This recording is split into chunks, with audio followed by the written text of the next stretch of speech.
You have not reacted honestly to another person in longer than you think. Not in the meeting where you agreed with a decision you thought was wrong. Not in the argument you let someone else win because winning it looked more expensive than losing it. Not in the reflex answer, "I'm fine," delivered before the question was even finished. That is not patience. That is disappearance, done slowly enough to be mistaken for growth. You call it being easy to deal with. Other people call it the same thing. Nobody in the room calls it what it actually is. A person slowly removing himself from his own life, one small edit at a time. You think this makes you safe. It does not make you safe. It makes you predictable in exactly one direction, and predictability in one direction is not peace. It is a target with the danger removed. People do not lose respect for you the day you fail them. They lose it the day they realize you will never actually refuse them. That day rarely announces itself. It accumulates silently underneath 100 smaller days that all look like kindness from the outside. Jung spent decades listening to men and women describe this exact erosion, long before it had a name convenient enough for a headline. He was not interested in why people are cruel. He was interested in something colder. Why people voluntarily disappear, piece by piece, in order to remain acceptable to the room they are standing in. He called the part of you built for other people's consumption the persona, not a lie. Something closer to a translation, a version of you rendered into a shape society can approve of without friction. The persona is a complicated system of relations between individual consciousness and society, Jung wrote. Fittingly enough, a kind of mask, designed on the one hand to make a definite impression upon others, and on the other, to conceal the true nature of the individual. Read that again slowly. Not designed to express you, designed to conceal you, on purpose, by construction. You did not choose this mechanism consciously. Almost nobody does. You built it the same way everyone builds it. One uncomfortable moment at a time, each one teaching you that the honest reaction costs more than the edited one. The first time you swallowed a real objection to keep a room comfortable, you were not being mature. You were making a trade and you did not read the terms. The terms are simple. Every time you conceal the reaction, the room stays calm and you disappear a little further behind the mask that bought the calm. Nobody claps when this happens. Nobody notices. That is exactly why it works. This is not a flaw in a handful of unlucky people. It is close to universal, and that is the uncomfortable part. Almost everyone is carrying a version of themselves built entirely out of what other people could tolerate, and almost nobody built it on purpose. Ask yourself something simpler. When was the last time you said what you actually thought, in the moment you thought it, to the person it was actually about? Not later, not softened, not rehearsed first in a message you never sent. If the answer takes longer than a few seconds to arrive, that gap is the mask talking, buying time to translate the reaction into something safer before it reaches daylight. The mask is not the danger. The mask is useful. It lets you function at work, in traffic, at a funeral for someone you did not particularly like. The danger starts the moment you stop taking it off. Not because the mask changes, because you forget there was ever a face underneath it. Watch what the mask actually does once it has been worn long enough. It stops representing you and starts operating you. It selects your words in the meeting. It selects your plans on the weekend. It decides on your behalf who gets the truth and who gets the version of you constructed to require nothing from anyone. This is where respect actually goes.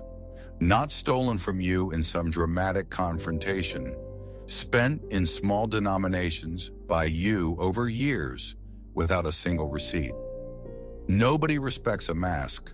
because a mask has no limit it will actually enforce. It does not get tired. It does not say no. It has no edge, so nobody around you ever has to locate one. Ask yourself when a person in your life last ran into your actual limit and had to change their behavior because of it. If nothing comes to mind, that is not evidence you are easy to get along with. That is evidence that the person everyone around you has met is not you. It is the translation. Here is the part almost nobody wants to look at directly. Nothing the mask conceals actually disappears. It does not evaporate. It gets stored. The anger you did not spend, the refusal you did not deliver, the self-interest you labeled selfish and buried before anyone could judge it. None of it leaves. It accumulates in a location Jung named with more precision than comfort allowed him to soften. He called it the shadow. Everything about you rejected, hidden, or judged, too inconvenient to bring into daily behavior, sitting exactly where you put it, waiting. Everyone carries a shadow, Jung wrote, and the less it is embodied in the individual's conscious life, the blacker and denser it is. Not smaller, denser. The material does not fade from disuse. It compresses. This is not a metaphor built for a slide deck. It is a description of pressure. And pressure behaves the same way whether you acknowledge it or not. Here is the part that should genuinely unsettle you. The material does not stay proportional to what caused it. A small swallowed disagreement from a Tuesday does not stay small. It gets filed next to every other swallowed disagreement, and the pile does not care about the size of the individual contribution. It only cares about the total. You are not one bad day away from an overreaction. You are years of small, unfiled reactions away from one. What you refuse to feel does not go quiet. It concentrates in the dark without your permission, and it does not stay there indefinitely. Eventually it speaks, not on your schedule, rarely in a tone you would have chosen for yourself. Resentment that appears to come from nowhere. It did not come from nowhere. It came from every location where a no was owed, and a yes got delivered instead, on your behalf by the mask. An explosion over something small that was never actually about the small thing. The small thing was simply the location where the pressure finally found an exit. People around you watch the eruption and ask what happened. Nothing happened. The account came due. There is a second mechanism running underneath the first one, and it is harder to notice because it does not happen inside you. It happens through you, aimed outward at somebody else entirely. Whatever you have refused to own in yourself tends to reappear as something you cannot tolerate in other people. Not because they did anything wrong, because they did the exact thing you trained yourself over years never to do. Someone states a limit flatly without decorating it in apology, and something in you reacts before you have decided to react at all. You call it arrogance. It might simply be a no, delivered without translation. This is projection, and it runs underneath more of what passes for personal taste than anyone likes to admit. You do not dislike the trait. You disown the trait, and a disowned thing is always easier to condemn in somebody else than to recognize as evidence of your own unlived capability. The people who unsettle you the most are frequently doing, out loud, in public, exactly what your own shadow has been asking you to do in private for years. Pay attention to the specific word you reach for when this happens. Arrogant, selfish, cold. Those words feel like observations about them. They are usually confessions about you, translated into a complaint so you never have to hear them as one. The next time a word like that arrives, fully formed in your mouth, pause on it for 1 second longer than usual. Ask what it would mean if the trait belonged to you instead, and you had simply never been permitted to use it. Respect was never a reward you earned by being pleasant. It is a byproduct of one specific, inconvenient trait. You actually mean what you say consistently, even when meaning it costs something. Every functional relationship requires friction at some point, not conflict for its own sake. Friction, the repeated small evidence that you are a separate person with a separate set of limits, and that those limits survive contact with somebody else's disappointment. Without friction, there is no boundary. Without a boundary, there is no individual there to respect. Only a surface agreeable in every direction, with nothing underneath firm enough to push against. No individual, no respect, only use. Some people in your life were never drawn to your kindness. They were drawn to your absence of a limit, and they will not describe it that way, not even privately to themselves. They will call it easy, low maintenance, chill, and it will function the entire time as a withdrawal from an account that never had a stated ceiling. Kindness without a limit is not a virtue, it is an open account. People do not respect the account. They respect the ceiling, the specific number where you stop, hold still, and mean it. A ceiling does not require an announcement to function. It communicates through consequence, not explanation. Someone crosses it once, feels the temperature in the room change, and adjusts, not because you delivered a speech about your needs, but because something in your response finally refused to move.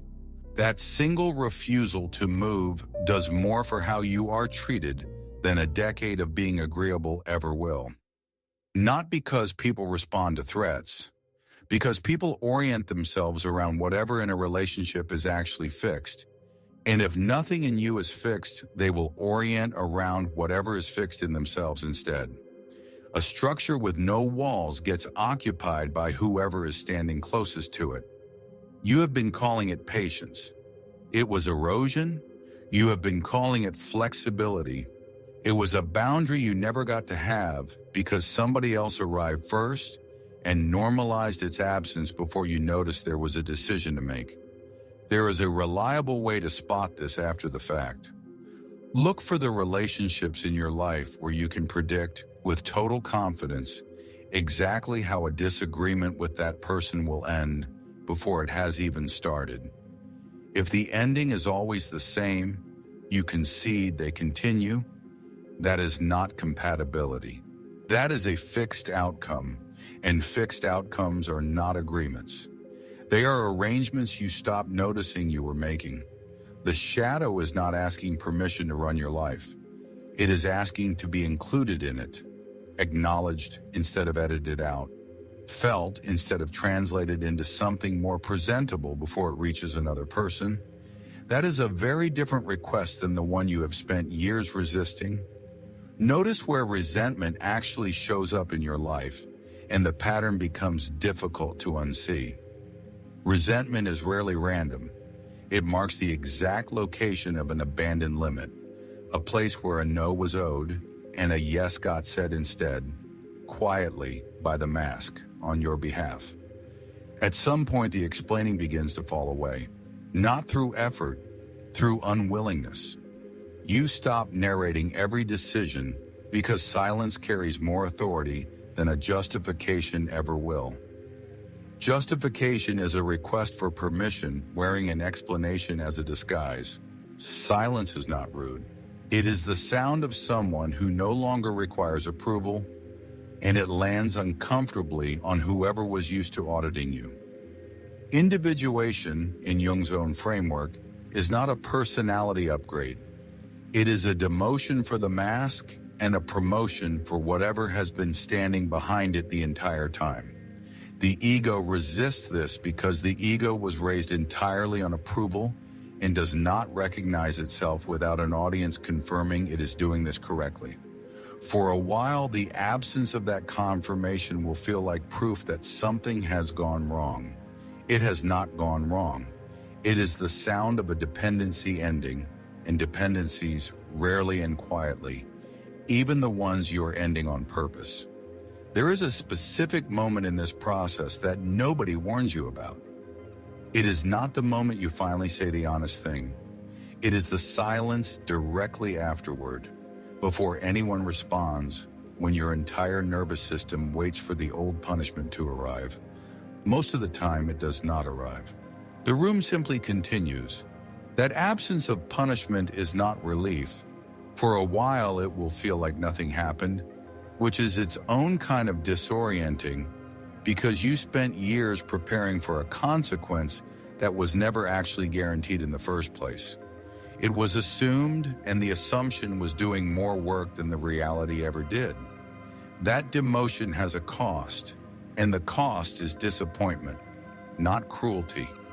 Disappointment, the specific survivable discomfort of somebody not receiving the version of you they had quietly built their expectations around.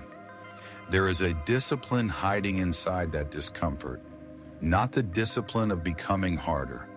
The discipline of allowing people to be disappointed in you without immediately performing a repair for it. If somebody only ever valued the version of you incapable of refusing them, they were never valuing you. They were valuing your compliance and mistaking it for your personality. There is a specific test for this, and it does not require a conversation. It requires a single refusal. Say no to something small, something that costs you almost nothing to withhold, and watch what happens to the relationship in the following week. If the relationship absorbs it and continues, it was real. If the relationship destabilizes over something that small, it was never built on you. It was built on the account, and you just made the first withdrawal it did not authorize. Most people never run this test. They assume the answer and protect the relationship from ever finding out, which means they never actually learn whether it was worth protecting in the first place. The moment you stop performing for people and start being present with them instead, something around you cracks, reliably, almost mechanically. The connection that depended on your agreement grows distant, because agreement was the entire foundation, and it has just stopped being load-bearing. This is why growth experienced from the inside so often feels like danger. Not because something has gone wrong, because you stopped complying, and compliance was the quiet price of admission the entire time. You simply never saw the invoice while you were the one paying it. The shadow does not announce itself as growth. It announces itself as risk. Every act of honesty will feel at first like it is about to cost you something. Sometimes it does. That is not a signal to reverse course. It is the exact mechanism working as intended. A structure that depended on your disappearance finally detecting that the disappearance has stopped. You are not becoming difficult. You are becoming locatable. A certain kind of person was only ever drawn to your absence, to the version of you occupying the least possible space, requiring no negotiation whatsoever. That person will not survive contact with the individuated one. That is not a loss you engineered. It is a filter you finally allowed to function. There is a quieter fear underneath all of this, and it deserves to be named without softening it. It is not the fear of being disliked. It is the fear of being too much. Installed early, confirmed constantly, by a system that only ever knew how to reward the diluted version of you. That fear is not evidence you are excessive. It is evidence you were trained by someone at some point to treat your full presence as a burden instead of a fact. Trace it back far enough and it is rarely dramatic. It is usually a small, repeated correction from somewhere in your history. A room where enthusiasm got called loud, where a strong opinion got called difficult, where a need got called selfish often enough that you started removing the need before anyone had the chance to call it anything at all. You did not decide to shrink. You were shaped into it, one correction at a time, by people who may not have meant harm and did it anyway. None of this is a license for cruelty performed under the name of honesty. That version of the idea is a costume too. The mask wearing a different face, one that performs bluntness the way the old one performed agreement. The target was never coldness, it was accuracy. Feeling something and reporting it correctly instead of managing it before it reaches somebody else, and instead of weaponizing it the instant it finally gets permission to arrive. A person who has actually integrated the shadow is not more brutal, they are simply no longer translating. Respect is not a demand you make, it is a signal your presence sends automatically the moment there is something stable enough inside it to detect. Not everyone will prefer the result. Some people will not like you as much once the editing stops. Some will go cold. Some will leave entirely, taking with them a version of the relationship that was never actually sustainable, only comfortable. That is not a cost of this process. That is a correction, the removal of a connection that ran quietly on a version of you that did not exist. The disappointment does not end. It simply stops being aimed exclusively at you. Some of it lands finally on the people who preferred the edited version, and that is not a failure of the work. That is the first honest evidence that the work occurred at all. You have not reacted honestly to another person in longer than you think. That was the first line. It is still true. The only thing that has changed, if anything changed at all in the last few minutes, is whether you are willing to keep it true. The greatest respect you will ever receive does not arrive on the day you finally become enough. It arrives on the day you stop asking silently, in 1,000 small concessions, for permission to be who you already are. If this describes something you have been living inside without a name for it, leave the word seen, not for anyone watching, for the version of you that will read it back later.